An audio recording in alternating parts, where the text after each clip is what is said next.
Sponsored by Tata 407 mini truck. सन्तानको विश्वास आमा, आमाको विश्वास गरिमा, गरिमा विकास बैंक, एक्सेस टु ऑल।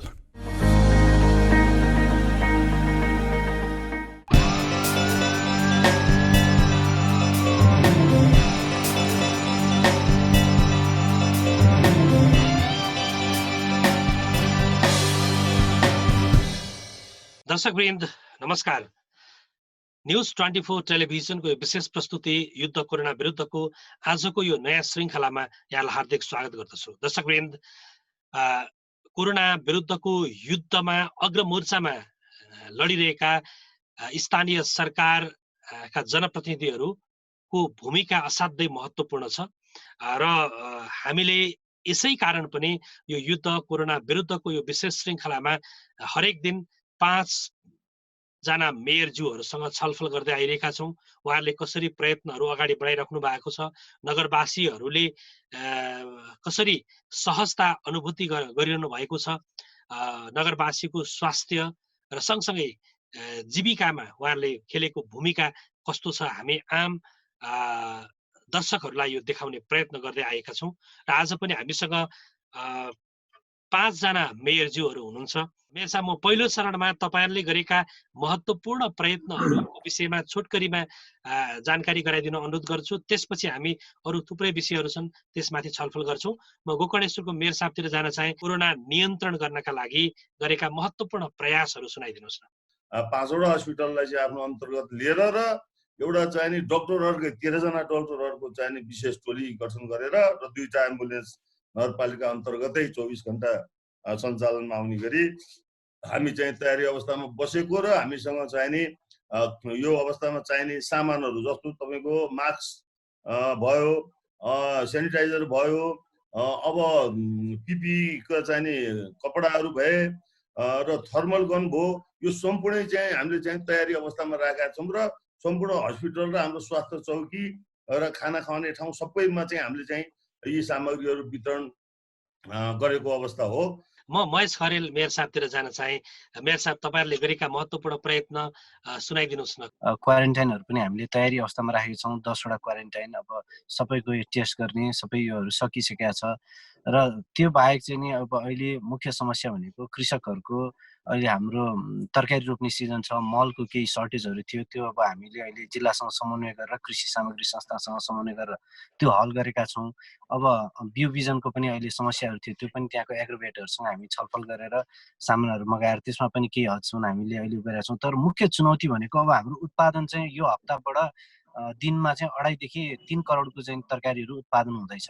अब काठमाडौँमा अहिले मार्केट अलिकति अभाव छ, अब सप्लाई चेनको अलिकति रेस्टुरेन्टहरु बन्द भएको अवस्था भएको हुनाले धेरै मान्छेहरु आफ्नो गाउँ फर्केको भएर यहाँ त्यति मार्केट असहज भएको हुनाले बुधबार हामीले चाहिँ सबै व्यवसायीहरुलाई बोलाएर काठमाडौँको विभिन्न अब म मेयर साहबहरुलाई पनि आह्वान गर्न चाहन्छु, हाम्रो चालिसे सर लगायत अरूहरुसँग यहाँहरुलाई तरकारीहरु चाहिँ चाहियो भने 5 खालले चाहिँ हामी सम्पर्क गर्छौं। हामीले सम्पर्क गरेर हामी सुपथ मूल्यमा यहाँहरुसँग उपलब्ध गराउँछौं। यहाँहरुले मार्केटको चाहिँ हामीलाई सहयोग गरिदिनु पर्यो। यसरी हामी नगरपालिकाहरु मिलेर, जस्तो काठमाडौँको नगरपालिकासँग पनि मैले कोअर्डिनेट वडा अध्यक्षहरुसँग कोअर्डिनेट गरिरहेको छु अहिले। अब यही चाहिँ न्यूज 24 मार्फतबाट मैले तपाईहरुलाई पनि आग्रह गर्न चाहन्छु, अब त्यहाँ उत्पादन भएको तरकारी खेर नजाओस् र बिचौलियाहरुले जुन धेरै मार्कअप राखेर बेच्नु भएको छ त्यसलाई पनि हामीले केही हदसम्म कन्ट्रोल गरेर अब सिधै यहाँका क्लबहरु संघ संस्थाहरु मार्फतबाट अथवा चाहिँ वडाको मार्फतबाट हामीले गर्न सक्यौं भने कृषकले पनि राम्रो मूल्य पाउँछ र चाहिँ यहाँ उपभोक्ताले पनि भान्सासम्ममा सस्तोमा उहाँहरूले पाउन सक्नुहुन्छ। त्यसको लागि चाहिँ बुधबार हामीले एउटा छलफल कार्यक्रम राखेका छौं। त्यसको निष्कर्षपछि म मेयर साहबहरुसँग चाहिँ समन्वय र सम्पर्कमा रहन्छु। यात्रा गर्दै हुनुहुन्छ, तैपनि हामीसँग जोडिनु भयो, हामी खुसी पनि छौं। तपाई गाडीभित्रै हुनुहुन्छ। म एउटा तपाईलाई एउटा प्रश्न सोध्छु अनि तपाईलाई म बिदा पनि गर्छु। एउटा कुरा मेयर साहब, जस्तो अहिले 5 खाल नगरपालिका भनेको तरकारीको हब पनि हो, हैन? त्यसकारणले त्यहाँका किसानहरूलाई विशेष राहत पुग्ने खालका अबको तपाईहरुले बजेटको तयारी पनि गर्दै हुनुहुन्छ, हैन? अबको बजेटमा त्यस्ता विशेष खालका कार्यक्रम, रोजगारी र कृषिलाई फोकस गरेर के कार्यक्रम आउँदैछन्? मेयर साहब, तपाईलाई यो जानकारी गराइदिनु होला अनि तपाईसँग हामी बिदा हुन्छौं। हजुर विशेष गरी अब हामीले यो बजेट चाहिँ कृषिमै फोकस गर्छौँ। कृषि, स्वास्थ्य र शिक्षामा हामीले 3टा कुरालाई टप अफ द प्रायोरिटी राखिरहेछौँ र विशेष गरी कृषिको क्षेत्रमा चाहिँ अब हामीले चाक्लाबन्दी एकीकृत कृषिको लागि चाहिँ हामी केही बजेटहरू छुटाउँदैछौँ। र अर्को कुरा हामीले चाहिँ अहिले 5 थरी मल उत्पादन गर्ने 5 खालमा हिजो MOU साइन भइसकेको छ र अब हामीले पशुपन्छीको उसमा पनि 5 खालमा जुन अब धेरै कुखुराहरू लगभग 500 जना चाहिँ साना ठुला व्यवसायीहरू हुनुहुन्छ, मासुहरू राख्ने चाहिँ स्टोरेज गर्ने कोल्ड स्टोर हामी बनाउने अवधारणामा र नगरपालिकाले त्यसलाई सपोर्ट गर्ने हामीले अब फोकस चाहिँ नि कृषिमा तालिम दिनेहरू हामीले गरिरहेछौँ र हरित महिला औद्योगिक ग्रामको लागि DPR तयार भएको छ। त्यो महिलाहरूद्वारा टोटली लोकल प्रोड्युसहरू जुन उत्पादन हुन्छ त्यसलाई त्यहाँ रिफाइन गर्ने, प्याकेजिङ गर्ने, ब्रान्डिङ गरेर काठमाडौँ लगायत विभिन्न ठाउँमा चाहिँ हामी मार्केटिङ गर्ने त्यो उद्देश्यका साथ 5 खालमा चाहिँ त्यो भइरहेछ। त्यसको लागि पनि हामीले बजेट गरिरहेछौँ। अति विपन्नलाई दिने लोन चाहिँ नि दिनु पर्यो, हाम्रो कृषकहरूलाई बिना धितो पनि दिनु पर्यो। हामी साक्षी जमानी बस्छौँ भनेर हामीले अस्ति ब्याङ्कर्स र व्यवसायीहरूलाई, कृषकहरूलाई राखेर हामीले चाहिँ एउटा गोलमेज सम्मेलन जस्तो पनि गरिसकेका छौँ। हाम्रो चाहिँ नि दक्षिणबाट र कुनै पनि ठाउँबाट यहाँ भित्रिन दिनु भएन। लसुन, प्याज, गोलभेडा चाहिँ विदेशबाट आइरहेछ, हामी त्यसलाई चाहिँ धेरै महँगोमा किनेर खाइरहेछौँ। 1 वर्ष हामीलाई अभाव होला, के फरक पर्छ? 1 वर्ष कम प्याज खाएर, 1 वर्ष कम लसुन खाएर, कमसेकम त्यसको सट्टा हामी विभिन्न पालिकामा हाम्रो कृषकहरूले चाहिँ नि उत्पादन गर्न हामी इन्करेज पनि हुन्छौँ र हामी पनि त्यस्ता किसिमको कार्यक्रमहरू ल्याउँछौँ। र केन्द्र सरकारले चाहिँ त्यो अविलम्ब अहिले चाहिँ नि दक्षिणबाट जुन यो तरकारी भित्रिरहेछ त्यसलाई तुरन्त रोक्नु पर्यो। हुन्छ, धेरै धेरै धन्यवाद मेयर साहब। यहाँलाई मैले बिदा पनि गरेँ। सुनवलका मेयर साहबतिर जान चाहे, तपाईँले गरेका महत्त्वपूर्ण प्रयत्नको विषयमा छोटकरीमा जानकारी गराइदिनु होला। हामीले सुरुमै 100 जना अट्ने क्वारेन्टाइन निर्माण गरेका थियौँ। अब अहिले 12 जना भएको अवस्था छ र हामीले नेपाल सरकारले स्थानीय तह लकडाउन गर्दै गर्दा हामीले चाहिँ वडा र घरसम्म लकडाउन गरेर राख्यौँ र हामी विशेष गरेर बोर्डरको नजिक पनि छौँ, खुला बोर्डर पनि छ, अलिकति क्रस बोर्डरको चाहिँ हामीलाई अलिकति चिन्ता पनि छ। अहिले भारतबाट चाहिँ बोर्डर क्रस गरेर आउनेको सङ्ख्या दिन प्रतिदिन बढेको अवस्था छ र यसै बिचमा चाहिँ सुनवल नगरपालिकाले यो दैवीपुरको उद्धार विशेष कोष भनेर चाहिँ हामीले कोष पनि खडा गऱ्यौँ र त्यो कोषमा सबै नगरवासी, सबै उद्योगी व्यवसायी, सङ्घ संस्था, सामुदायिक वन, आमा समूह सबैले करिब 52 लाख रुपियाँ कोषमा चाहिँ सङ्कलन भएको अवस्था हो र हामीले करिब 3700 घरधुरीलाई हामीले राहत वितरण गरिसकेका छौँ। हामीले करिब 4 जनाको परिवारलाई 1 महिनासँग राम्रोसँग खाना पुग्ने गरी नगरपालिकाले चाहिँ राहत वितरण गरिसकेको अवस्था छ र अहिले पछिल्लो समयमा हामी चाहिँ यो खेतीको बेला आएको छ, हामीले अलिकति सुपथ मूल्यमा चाहिँ यो जोताइको काम गर्नुपर्छ भन्ने उद्देश्यले व्यवसाय साथीलाई अनुरोध पनि गऱ्यौँ र अहिले पछिल्लो समयमा अब हामीलाई अलिकति भयावह हुने स्थिति हुन्छ, भोलि समस्या हुन सक्छ, त्यो भएको भएर उत्पादनमा चाहिँ वृद्धि गर्नुपर्छ भन्ने उद्देश्यले अहिले सबै कृषकलाई चाहिँ यो मल र बिउको लागि हामीसँग भएको सबै सहकारी संस्थाहरूलाई कृषि सामग्री संस्थान साल ट्रेनिङलाई अनुरोध गरेर मल चाहिँ तपाईँको चाहिँ ल्याएर स्टक गर्ने, ल्याएर चाहिएको मल चाहिँ वितरण गर्न अनुरोध गरेको छ। सुनवल नगरपालिकामा अहिलेसम्म चाहिँ मलको अप्ठ्यारो अवस्था चाहिँ देखिँदैन र अब धानको बिउको सन्दर्भमा नगरपालिकाले 50% अनुदानमा तपाईँको धानको बिउ वितरण गर्नको लागि लागत सङ्कलन गरिसकेको छ। छोटकरीमा राखिदिनु हुन, आफ्नो प्रयत्न राखिदिनु हुनका लागि म दुधौलीका मेयर साहब घनश्याम राउतजी हुनुहुन्छ, यहाँलाई अनुरोध गर्छु। मेयर साहब, चेतना प्रवाहका लागि बस्ती बस्तीमा पठायौँ। साथसाथै उहाँहरूसँग हामीले साबुन, सेनिटाइजर, मास्कहरू पनि बस्ती बस्तीमा घर घरमा पुर्यायौँ र त्यसपछि स्वास्थ्य चौकीहरूमा हामीले सबै स्वास्थ्य कर्मीहरूलाई स्वास्थ्य सामग्री पुर्याएका छौँ। उहाँहरूलाई उच्च मनोबलका साथ, उच्च सतर्कताका साथ सामाजिक दूरी कायम गरेर काम गर्नको लागि आह्वान गरेका छौँ र उहाँहरू स्वास्थ्य कर्मीहरू, एम्बुलेन्स ड्राइभरहरू, एम्बुलेन्सहरू सबैलाई स्वास्थ्य सामग्री उपलब्ध गराएका छौँ। उहाँहरूको बिमा गरेका छौँ, प्रोत्साहन भत्ताको व्यवस्था गरेका छौँ र त्यसपछि सुरक्षाकर्मीहरू, नगर प्रहरीहरू हुनुभयो, त्यसपछि नेपाल प्रहरी, सशस्त्र प्रहरीहरू, उहाँहरूलाई पनि हामीले विशेष सेवा सुविधाहरू दिने बाचासहित हामीले कामहरू गरेका छौँ र उहाँहरू सबैजना अब खास गरी हाम्रो चाहिँ दुधौली नगरपालिकामा तराईसँग पनि जोडिएको र उदयपुरसँग पनि जोडिएको हुनाले हामीले क्वारेन्टाइन 60 बेडको क्वारेन्टाइनको व्यवस्थापन गरेका छौँ र त्यहाँ क्वारेन्टाइनमा चाहिँ हाम्रो वैदेशिक रोजगारबाट आउनुभएका, सङ्क्रमित जिल्लाबाट आउनुभएका व्यक्तिहरूलाई राखेका छौँ र हामीले उदयपुरतर्फका 6वटा उदयपुर प्रवेश गर्ने र उदयपुर सिन्धुली प्रवेश गर्ने 6वटा नाकाहरू पूर्ण रूपले सिल गरेका छौँ। घरबाट बाहिर ननिस्कन आह्वान गर्दै पनि यो निकै लामो लकडाउनको समय भएको हुनाले अब घरबाट बाहिर ननिस्किने भन्दा पनि सामाजिक दूरी कायम गरेर उच्च सतर्कता अपनाउँदै आफ्ना नगरी नहुने जरुरी कामहरू गर्नका लागि आह्वान गरेका छौँ र विकास निर्माणका कामहरू पनि अब आर्थिक वर्षको अन्त्य हुने अवस्था आइसक्यो हुनाले सम्पूर्ण हामीले ठेका लागेका उपभोक्ता समितिका सबै कामहरूमा कडाइका साथ सामाजिक दूरीलाई पालना गर्दै ती कामहरू सुरु गर्नुपर्छ भनेर हामीले त्यो कामहरू आरम्भ गरेका छौँ।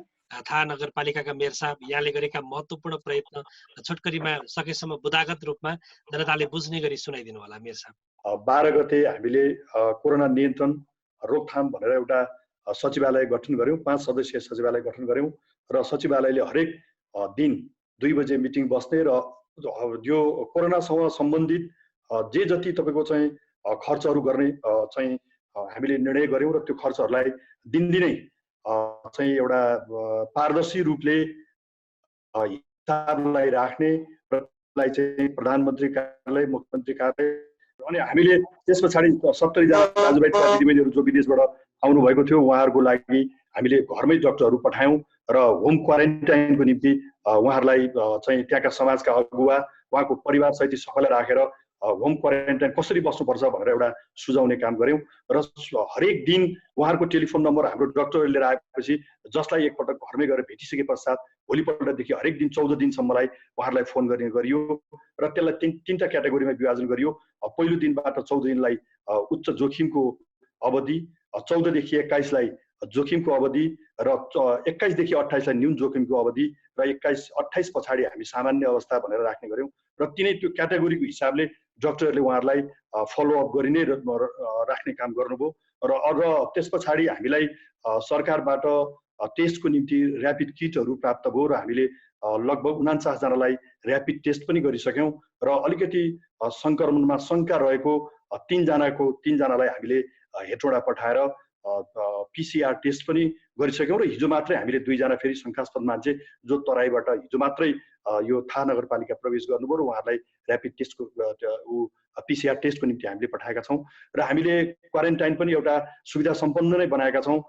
त्यसमा पेसेन्ट मोनिटर, यो अक्सिजन कन्सल्टेटर सहितको राखेर डाक्टर 24 घण्टा ड्युटी बस्ने गरी स्टाफ नर्स पनि राख्ने गरी र 2 जना प्रहरी खटाएर हामीले क्वारेन्टाइनको निर्माण पनि गरेका छौं र 2 वटा नाका हामी कहाँ एकदम अवरत रूपमा दिन रात नभनी मान्छेहरू आइरहने गर्ने चितलाङ चन्द्रगिरीको एउटा नाका र यतापट्टि धादिङपट्टि जोडिएको महादेवी नाकाबाट थुप्रै दाजुभाइ दिदीबहिनीहरू लकडाउनको कारणले असजिलो परेर हिँडेर आइरहनु गर्ने भएको हुनाले उहाँहरूलाई हेल्थ डेस्कको निम्ति पनि दुईटा व्यवस्था गर्यौं र अहिले एउटा हेल्थ डेस्क चाहिँ सञ्चालनमै छ। व्यवस्था पनि हामीले गर्यौं र वडा सदस्य हाम्रा राजनीतिक दलका अगुवाहरू जोसुकैले पनि उहाँहरूलाई सिफारिस गर्न सक्ने व्यवस्था गरेर एउटा फर्मेट हामीले डेभलप गर्यौं र त्यो फर्मेटमा उहाँहरूले सिफारिस गरेको ठाउँमा कहीं गलत सिफारिस भएको रहेछ भने उहाँहरूलाई नै कारबाही गर्ने गरी भनेर हामीले त्यो फर्मको मुनिबाट पनि लेखेर राख्यौं र त्यसो हुँदा हामीले जम्मा 145 परिवारलाई राहतको प्याकेज वितरण गर्यौं। 12 वटा वडा मध्ये 5 वटा वडा अलि विकट वडाहरू रहेको र अलि आम्दानी स्रोत पनि कम भएको हुनाले हरेक वडालाई 5 वटा वडालाई 4-4 लाख रुपैयाँ विनियोजित गर्यौं र अन्य बाँकी अलिक बढी विकास भएको वडालाई 2.5 लाख रुपैयाँ विनियोजित गरेर त्यसलाई 9 किलो चामल, हजुर एक दिन काम गरे बापत 9 किलो चामल र 500 रुपैयाँ दिने गरी हामी त्यसलाई फेरि अर्को यो राहतकै रूपमा चाहिँ अगाडि बढाइरहेको कुरा म यहाँलाई जानकारी गराउँछु। कञ्चनपुरको बेतकोट नगरपालिकाका मेयर साहब हुनुहुन्छ, यहाँतिर आउन चाहे अशोक कुमार चन्दज्यू हुनुहुन्छ। मेयर साहब, तपाईले गरेका प्रयत्न पनि छोटकरीमा आम जनतालाई सुनाइदिनुस् न।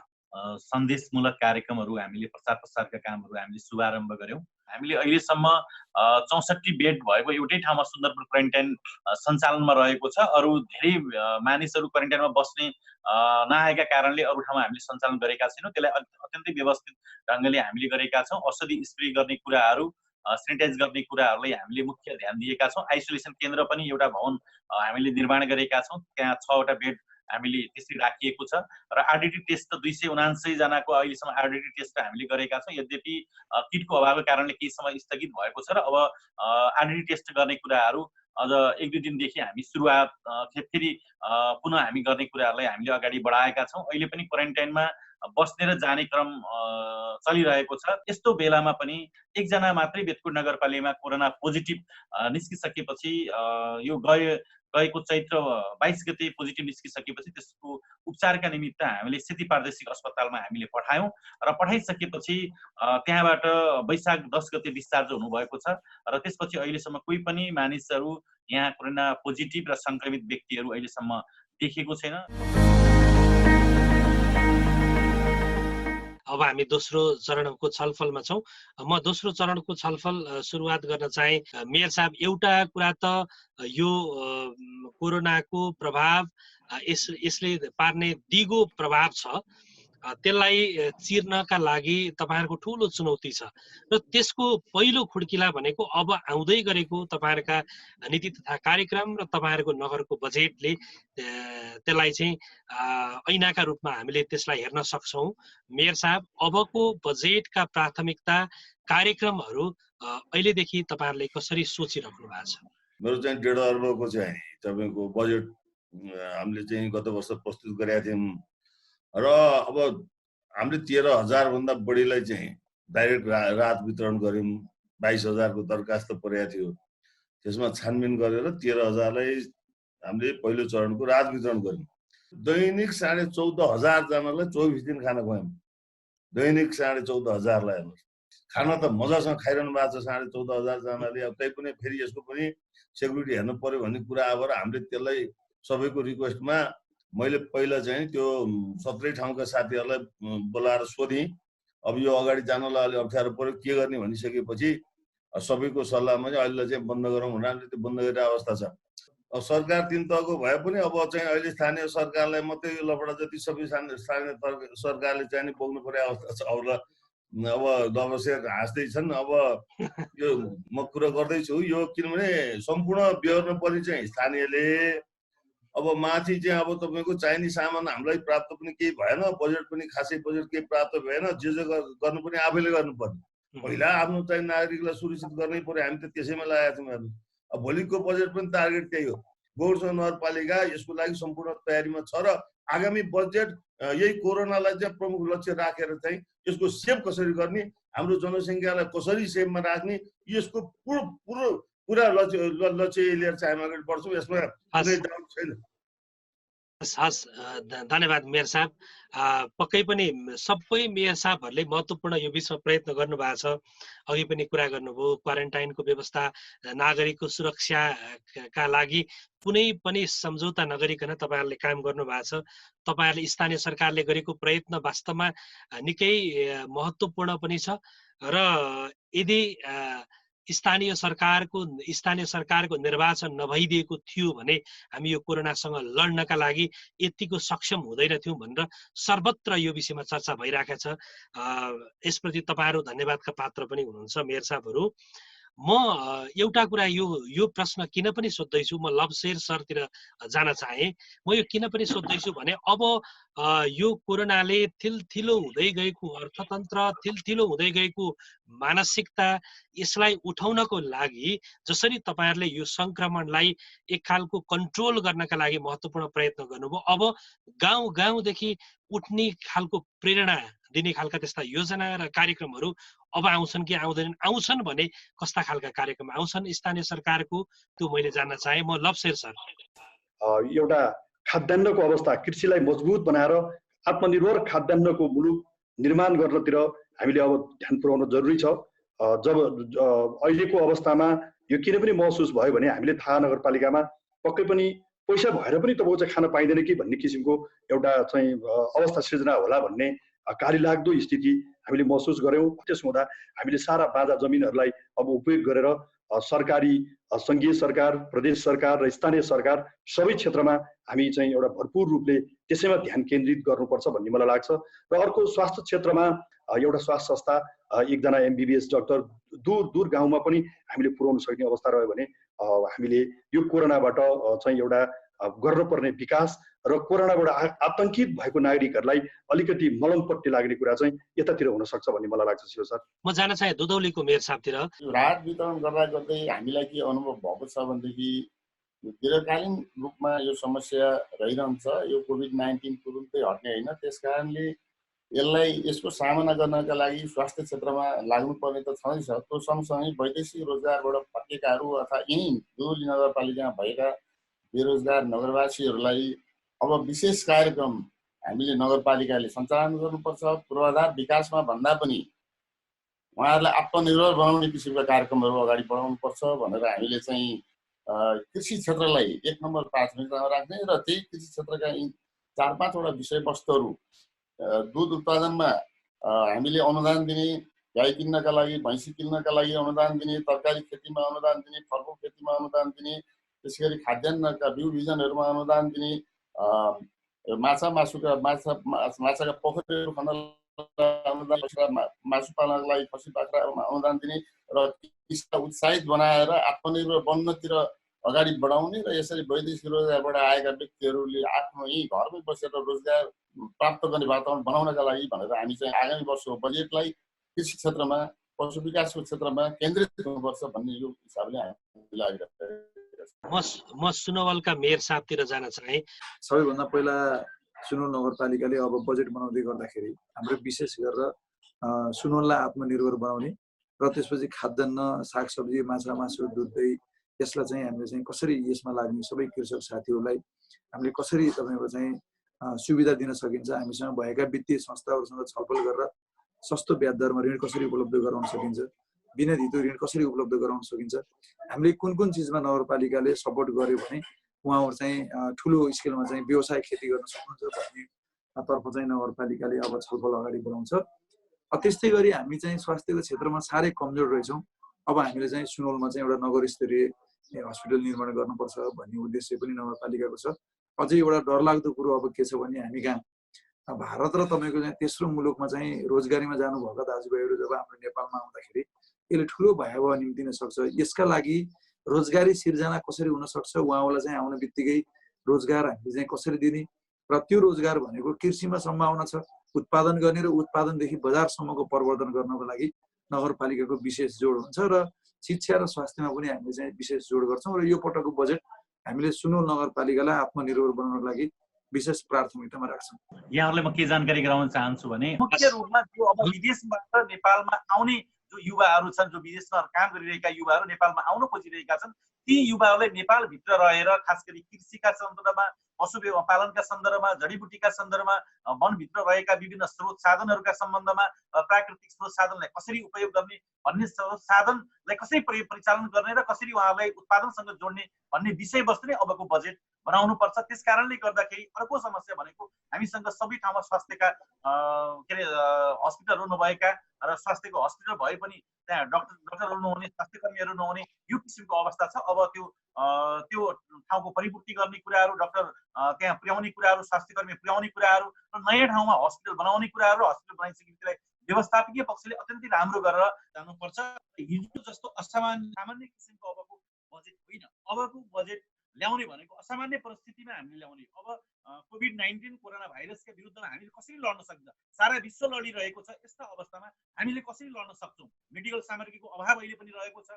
स्वास्थ्यकर्मी मैले अघि भनिसकेँ। त्यस्तै कुराहरू, अन्य कुराहरू पनि, सेनिटाइजका कुराहरू, अन्य कुराहरूमा त्यो क्षेत्रमा हामीले अब बढीभन्दा बढी काम गर्नुपर्ने आवश्यकता छ। त्यस कारणले हामी एकैले, जनप्रतिनिधिहरूले अथवा सङ्घीय सरकारले, प्रदेश सरकारले या स्थानीय सरकारले मात्र होइन, हामी सबै राजनीतिक पार्टीहरू, राजनीतिक पार्टीका जनवर्गीय सङ्गठनहरू अथवा समाजसेवी व्यक्तित्वहरू र विभिन्न सङ्घ संस्थाहरू र राजनीतिक समुदाय र सबै राज्यको एउटा जुनसुकै निकायमा बसेकाले एकताबद्ध भएर हामीले यो लडाइँमा हामीले एक ठाउँमा उभिएर काम गर्न सक्यौँ भने निश्चित रूपमा पनि युद्ध कोरोनाका विरुद्ध हामी सफल हुन्छौँ। मेयर साहब, तपाईँहरूका सबैका भनाइ सुन्दाखेरि एकदमै भित्रैदेखि विश्वास जागेर आउँछ। तर तपाईहरूलाई विश्वास गर्ने आधार के छ जनताले?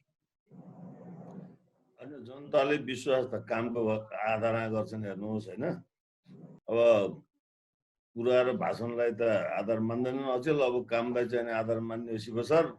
अब यसरी चाहिँ प्राथमिकता त हामीले गत सालै 5 करोड रुपियाँ चाहिँ छुट्याएर प्राथमिकता दिँदै आएको उत्पादन र कौशी खेती भनेर 10,000 घरमा कौशी खेती। किन कौशी खेती अघि भनी अब अरू नगरपालिका भन्दा यहाँ चाहिँ कौशी खेतीतिर लाग्नुपर्ने अवस्था छ।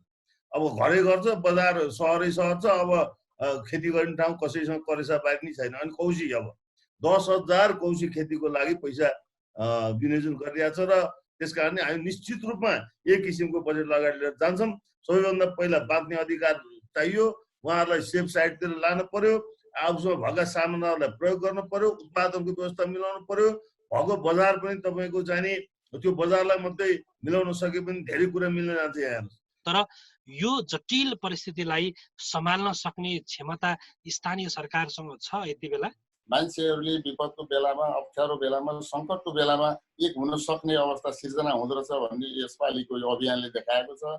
यसमा मैले सम्पूर्ण नगरवासीलाई, सम्पूर्ण राजनीतिक दलहरूलाई, सम्पूर्ण आम नागरिकहरूलाई, सबैलाई यो सहयोग कार्यमा जुट्न अपिल पनि गरेको छु र उहाँहरूलाई धन्यवाद पनि दिन चाहन्छु। सबै यसरी अघि बढ्ने हो भनेदेखि कार्यक्रमहरूलाई सफल बनाउन सकिन्छ भन्ने हामीलाई लागेको छ। अब यसको लागि सबै नगरवासीहरू नमिलेसम्म उहाँहरूले यो अप्ठ्यारो परिस्थितिको नगरपालिकाले गर्देला, सङ्घीय सरकारले गर्देला, प्रदेश सरकारले गर्देला भन्नुभन्दा पनि हामी सबै हातेमालो गरेर चाहिँ अगाडि बढौँ भनेर नभनेसम्म यसको निराकरण पनि हुन सकिँदैन र हामी यो महाविपत्तिसँग जुझ्न पनि सकिँदैन। अहिले यो लकडाउन समाप्त हुने बित्तिकै कोरोना पनि सँगसँगै समाप्त हुन्छ भन्ने कुरा होइन कि यो धेरै यो बाक्लो सङ्क्रमणलाई कम गर्नको निम्ति लकडाउन नेपाल सरकारले गरिरहेको अवस्था छ र यो सधैँ लामो समय गर्न सक्ने अवस्था पनि रहन्न। यसले अर्थव्यवस्था तसनस हुने अवस्थातिर जान्छ र त्यसो हुँदा अलिकति सङ्क्रमण कम भएपछि लकडाउन खुल्दा पनि यो भौतिक दूरीलाई चाहिँ एक किसिमले कायम गरिराख्नु पर्ने र यो सन्देश चाहिँ आम देशवासी अर्थात् संसारभरि नै एक किसिमले भनौँ यो चाहिँ एउटा पालना गर्नुपर्ने अवस्था सिर्जना हुन्छ। यहाँ लगायत यहाँहरू सबैजना मेयर साहबलाई यो महत्त्वपूर्ण समय दिनुभयो र यहाँ छलफल गरिदिनु भयो, यहाँहरूलाई धेरै धेरै धन्यवाद दिन चाहन्छु। धन्यवाद। दर्शकवृन्द, आज हामीले छलफल गर्यौं अबको बजेटले सामाजिक आर्थिक रूपमा सबल बनाउनका लागि स्थानीय सरकारको भूमिका के रहन्छ यो विषयमा आज केन्द्रित भयौं। सँगसँगै चुनौतीहरू धेरै छन्, अवसरहरू पनि धेरै छन्। अवसर भन्नुपर्दा हाम्रो धेरै जसो मेयरज्यूहरूले अब नगर आफै आत्मनिर्भर हुन्छ, हरेक कुरामा हामी आत्मनिर्भरताको बाटोतर्फ जानुपर्छ र सँगसँगै रोजगारी सिर्जना गर्नुपर्छ। यसका लागि बजेट योजना कार्यक्रमहरू नीति तथा कार्यक्रमहरू यसप्रति लक्षित हुन्छ भन्दै गर्दाखेरि उहाँहरूका विगतका उहाँहरूले गरेका महत्त्वपूर्ण प्रयत्नलाई हेर्ने हो भने विश्वास गर्ने आधार चाहिँ स्पष्ट छ र त्यही अनुसार मेयरज्यूहरूको भोलिको प्रयत्न रहोस् हामी पनि कामना गर्छौँ। दर्शकवृन्द, आजको छलफल यति नै। आज छलफलमा सहभागी हुने सबै मेयरज्यूहरूलाई धन्यवाद दिँदै भोलि पनि युद्ध कोरोना विरुद्धको विशेष श्रृङ्खलामा फेरि मेयरज्यूहरूलाई हामी जोड्नेछौँ। तबसम्मका लागि आजका सबै मेयरज्यूहरूसँगै म सञ्चालक शिव अधिकारी पनि आज्ञा माग्छु। नमस्कार।